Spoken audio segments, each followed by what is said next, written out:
Olá, produtor rural e investidor. Meu nome é Danilo Amâncio, eu sou advogado agrarista há mais de 15 anos, sou mestre em agronegócio pela Fundação Getúlio Vargas e atuo durante todo esse tempo auxiliando vários produtores rurais na compra e venda de imóveis rurais. É uma atividade muito comum aqui no meu escritório, a Amâncio Advogados, com sede aqui em Palmas. Nós auxiliamos produtores rurais a comprar ou vender o imóvel rural de forma segura.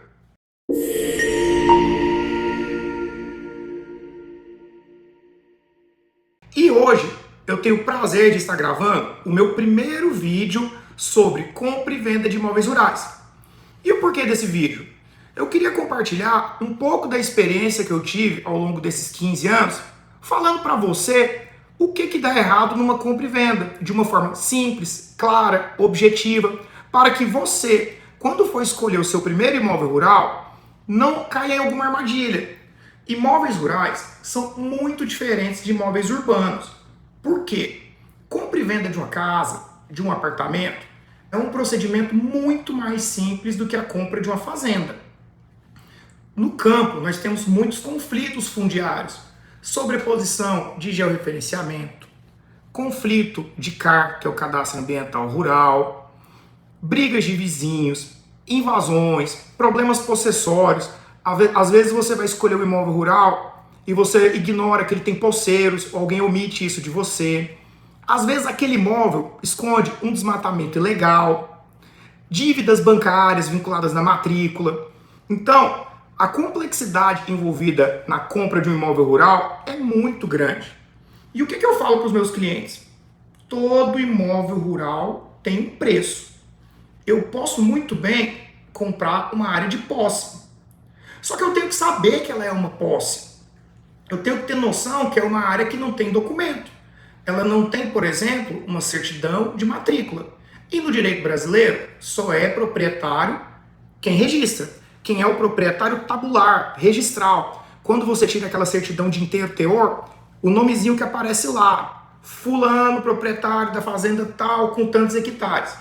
Ele é o proprietário. O que eu quero compartilhar com vocês é: dá para comprar uma posse? Sim, mas com todas as ressalvas que uma posse tem. Você quer comprar um imóvel que está registrado? Você vai pedir a certidão de inteiro teor e vai fazer a análise da certidão de inteiro teor. O que a certidão de inteiro teor te fornece? Grande parte das informações relativas a passivos do imóvel. Se você não for comprar uma posse, que é outra história, vamos focar aqui em comprar imóveis com matrícula. Se você vai comprar um imóvel que está matriculado, pede primeiro certidão de inteiro teor. De preferência, com menos de 30 dias. Por quê? Porque 30 dias é o prazo necessário para fazer a prenotação de um passivo. Se você pediu a certidão e ela tem menos de 30 dias, você sabe com certeza que naquele momento não tem um passivo naquele imóvel. Quais que são os passivos que o imóvel normalmente tem? Dívida, pode ser dívida bancária, pode ser dívida comum da pessoa que esteja em execução. O imóvel pode ter um passivo ambiental. Esse imóvel ele pode estar sujeito a uma penhora, ele pode estar indisponível. Lá na certidão de inteiro teor, eu vou trabalhar isso em outros vídeos, nós temos uma gama de passivos que influenciam na compra e venda. Além disso, a certidão de inteiro teor fala quem que é o dono do imóvel. Se é uma pessoa física, se é uma pessoa jurídica. E nisso tem uma grande distinção, porque se o imóvel pertence à pessoa física e a pessoa física é casada, a esposa tem que participar do contrato de compra e venda. Se o imóvel pertence a uma pessoa jurídica, você vai precisar pedir o quê? O contrato social da pessoa jurídica e ver se aquele administrador tem poderes para assinar a venda do imóvel. Então, quando você vai falar de compra e venda de imóvel rural, a primeira coisa que você tem que pensar é: quem está vendendo realmente pode vender?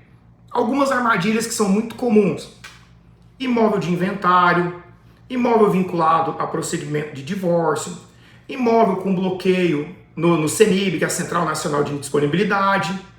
Você tem que ter uma noção para fugir de todas essas armadilhas. E o que eu falo aqui no escritório? Vai comprar um imóvel rural? Procure um advogado agrarista da sua confiança.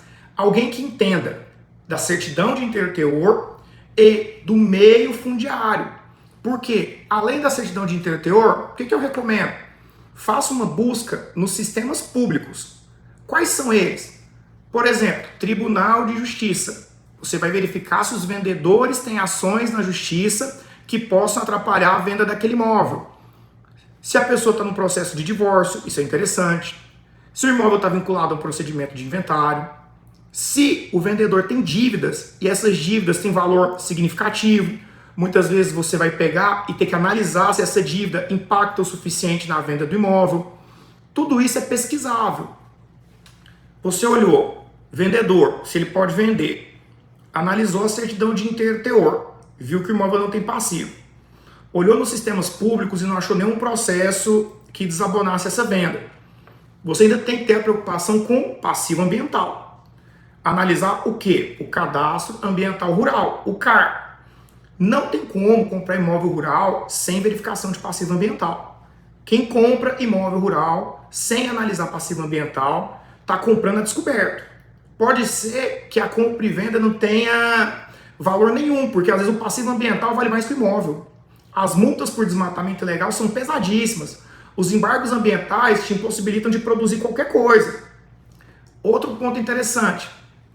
Já analisou se esse imóvel tem sobreposição com alguma área protegida? Por exemplo, um parque nacional, um território indígena, um território quilombola. Tudo isso inviabiliza uma compra e venda, ou você tem que fazer ela com várias ressalvas. Você vai comprar um imóvel em cima de uma terra indígena? Vai comprar um imóvel com embargo ambiental? Não tem muita lógica. Para tudo, tem que se fazer uma análise muito criteriosa desses pontos. Aí, outra coisa que eu falo para o meu cliente. Analisou as imagens de satélite desse imóvel? Foi até o imóvel? Tem gente que compra imóvel sem ver. Isso é interessantíssimo. Clientes que compraram imóveis receberam em dívida. E nunca foi lá ver o imóvel. Depois chegou lá, o imóvel nem existia. Ele comprou papel. Isso é extremamente comum aqui no estado do Tocantins, em várias áreas. Existem cidades, por exemplo, Paraná, Arraias, que você vai olhar o cartório e existem matrículas sobrepostas. Várias pessoas têm o mesmo documento do imóvel. Como evitar isso? Fazendo uma análise criteriosa. Inclusive, indo a campo, ver se esse imóvel existe. Analisando a cadeia dominial. Se o imóvel tem uma origem pública. Eu falei da certidão de inteiro teor. Se você pegar aquela certidão de inteiro teor e ir voltando nas matrículas anteriores, o imóvel tem que em algum momento sair do poder público para o poder privado. Tem muita gente que compra imóvel e não presta atenção nisso. Então hoje eu quero falar com você que está interessado em comprar um imóvel rural, que a tarefa não é simples. Comprar um imóvel rural envolve muito dinheiro, o hectare aqui no Tocantins está cada vez mais valorizado, não tão valorizado quanto em Goiás ou quanto no sul do Brasil, mas os preços estão aumentando. São imóveis que representam uma grande oportunidade, porque ainda tem regiões que você pode comprar por um valor até 10, 15 vezes menor que outras regiões do Brasil. Mas não adianta comprar qualquer coisa. Não adianta comprar qualquer imóvel. Vai comprar o imóvel, verifica, por exemplo, se ele tem posseiro. Quantas vezes eu peguei processos aqui no escritório que a pessoa comprou o imóvel e o vendedor falou assim, não, tem um posseiro lá, mas a posse é pequenininha, tá tranquilo.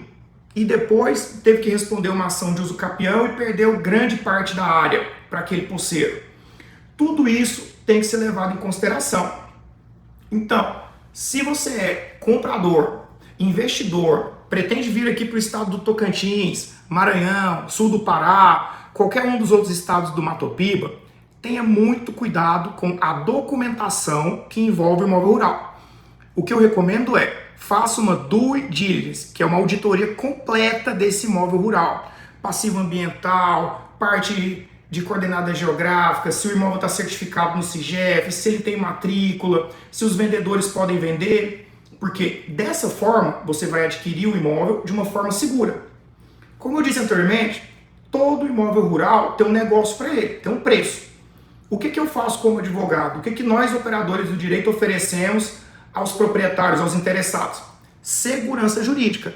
É muito mais interessante você adquirir o imóvel sabendo exatamente quais problemas que ele tem para redigir um contrato que contemple todos esses problemas e pague o preço justo para esse imóvel.